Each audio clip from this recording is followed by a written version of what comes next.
News के प्रायोजक हैं doctor Asadullah Khan English medium school और जूनियर कॉलेज सोलापूर। वर्षाचे अनेक दिवस काही ना काही कारणासाठी साजरा करण्यात येतो। त्यात फादर डे, मदर डे वगैरे वगैरे। तसाच आज 6 मे जागतिक अस्थमा दिवस। सोलापूर शहरात आज जागतिक अस्थमा दिवस साजरा करण्यात आला।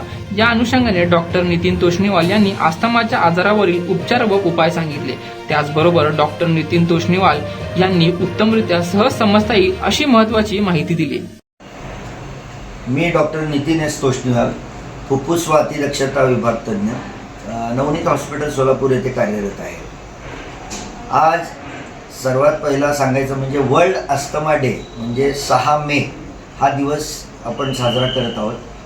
त्यामध्ये मी काही महत्त्वाच्या बाबी सांगण्यासाठी इथं आलो आहे। सर्वप्रथम अस्थमा दिवसेंदिवस फार कॉमनली वर्ल्ड वाईड वाढत चालला आहे। जसं पूर्वी हार्ट अटॅक असायचा, आता अस्थमा वाढत चालला आहे। त्यामुळं allergic factors day to day आपल्याला जे प्रदूषण आहे हे त्याचं प्रामुख्यानं कारण आहे।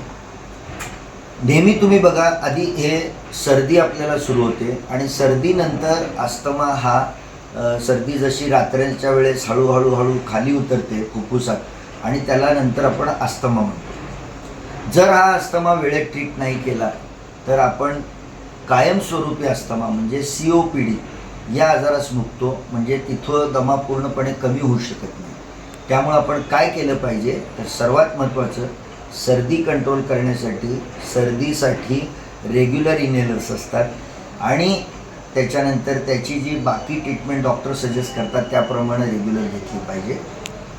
आणि अस्थमासाठी आपण रिलिव्हर्स जे तात्पुरते मेजर्स असतात, अस्थॅलिन, डेरिफायलिन, अस्थॅलिन इनहेलर्स, हे शॉर्ट टर्म ट्रीटमेंट न घेता आपण इनहेलर ज्याच्यामध्ये स्टिरॉइड्सचे इनहेलर असतात, ज्याचा आपल्याला काहीही साईड इफेक्ट होत नाही, ते डे टू डे बेसिसवरती घ्यायला पाहिजे। त्याचं कारण असं, अस्थमा म्हणजे नॉर्मली बघा, आपण ही नॉर्मल नळी बघतो, इथं पूर्णपणे व्यवस्थित आहे। जेव्हा अस्थमा सुरू होते हे लालसरपणा म्हणजे फुफ्फुसाच्या नळ्यांना सूज येऊ लागते आणि इन्फ्लमेशन म्हणतो त्याला, आणि त्याला जर आपण ट्रीटमेंट नाही दिली तर पुढे जाऊन अक्षरशः हे असं पूर्णपणे चोकअप व्हायला लागतं। त्यावेळेला तुम्ही जेव्हा इनहेलर्स घेता त्याच्यामध्ये जर स्टिरॉइड्स असतील तर ह्या लालसर ज्या नळ्या आहेत सुजलेल्या या कमी होतात जातात आणि ही स्टेज जी असते ती हळूहळू कमी होतो।